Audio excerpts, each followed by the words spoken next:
A few weeks ago, I had an experience with what could only be called a demon. Yes, I know how strange that sounds, even ignorant, really. And this video is not about drama. It's about an understanding. Let me tell you what happened to me. I was driving out of a busy supermarket parking lot. Well, I was trying to drive out of it anyway. There were cars everywhere.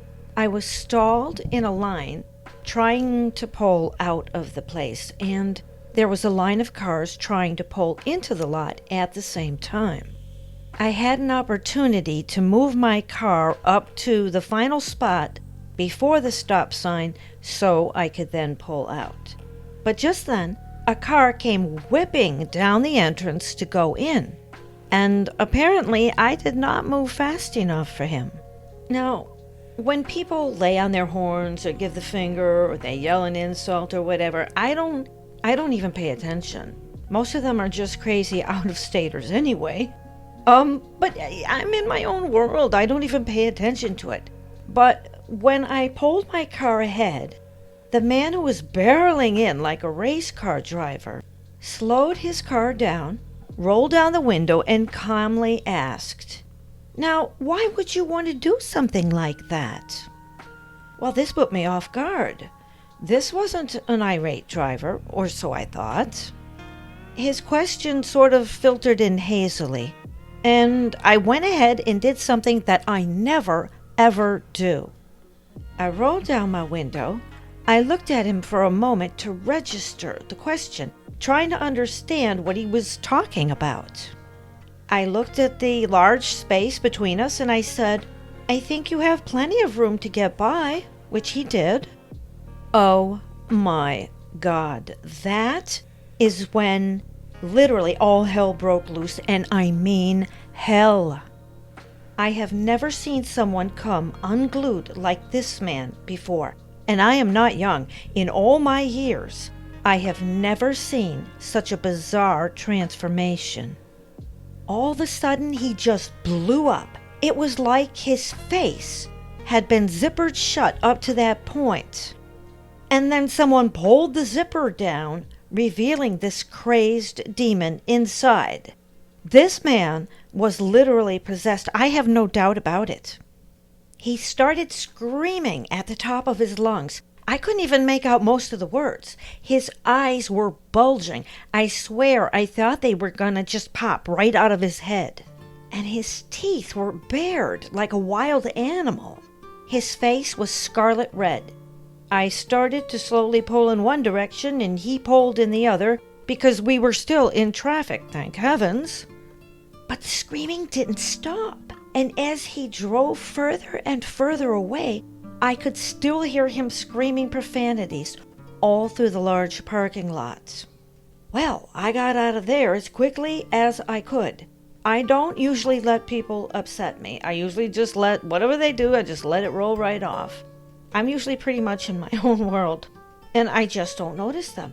But I confess that this man really had me taken aback. I was quite disturbed. I thought about this for a long time afterward. I wondered what could happen to a person to make them so filled with rage and so filled with hatred.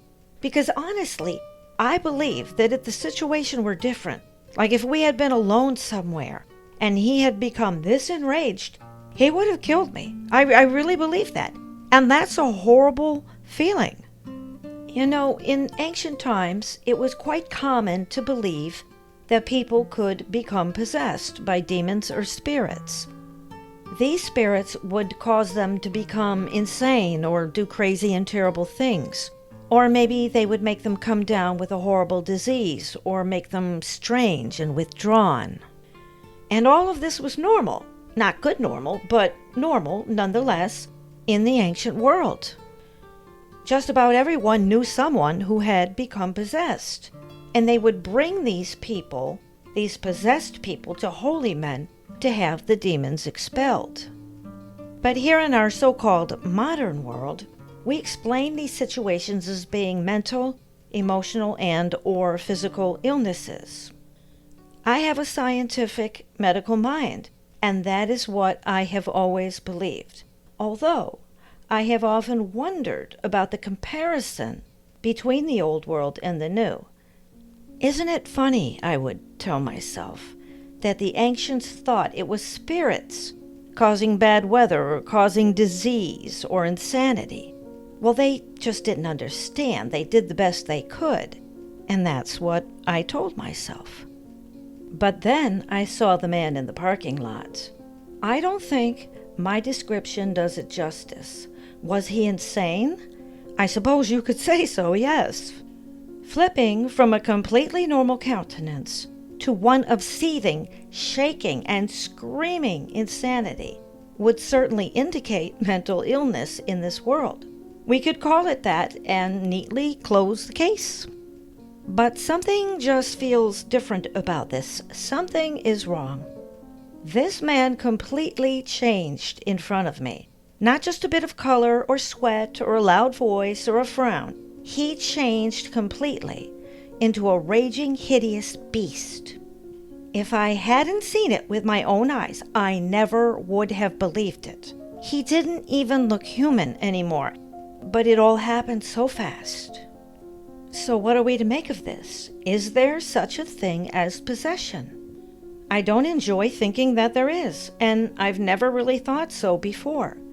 But this man went way beyond the pale.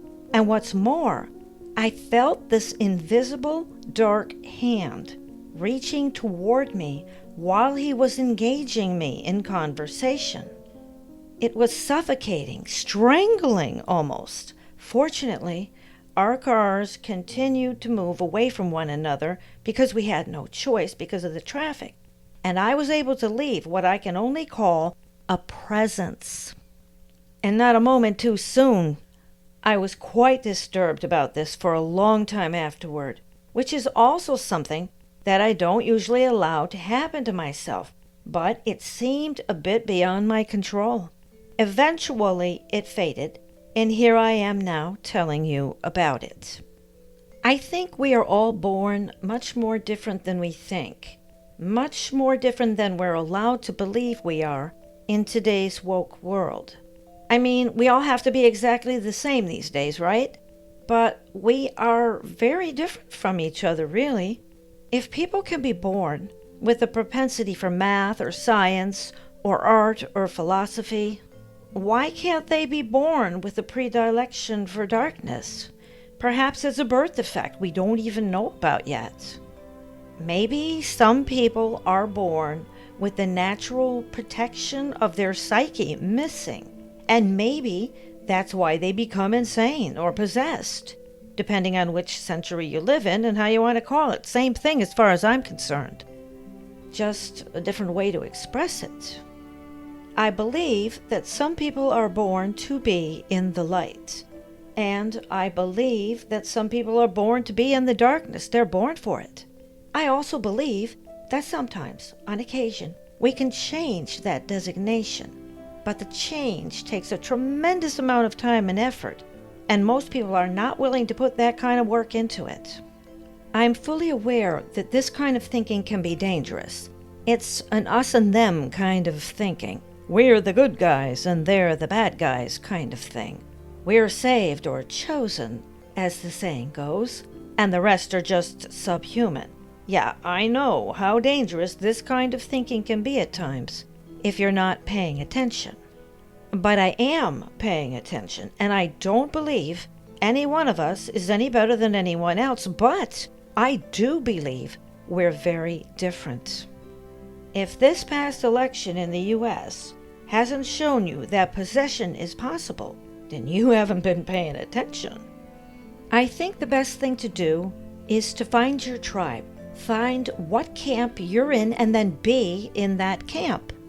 Observe people and observe yourself and be honest. Protect your psyche, not only from the crazies on the road, but from the host of dark spirits on the internet as well, who are always looking for another victim. Recognize the absence of light and remove yourself from that vortex.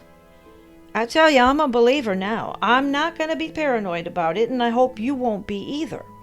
I'm not looking for possession wherever I go, but I'm no longer going to blame it on something as simple as a germ or a virus or a lack of serotonin in the brain.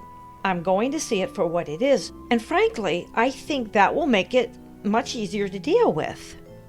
When we let people get away with things because we think they're sick or insane or addicted, we give them license to continue behaving terribly. We say to ourselves, oh, well, they just can't help it. But when we see the darkness for what it is, we can walk away from that and not allow our good natures to be taken advantage of. We can see it for what it is. We can form a shield against it. Now, I'm not talking about regular illnesses or problems or sorrows that everybody has.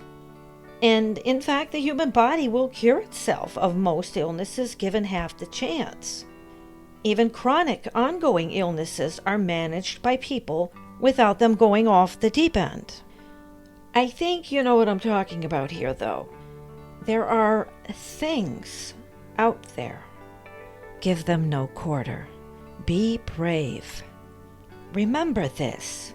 There is absolutely nothing that the entire force of darkness in the universe combined can do about the light from one tiny candle.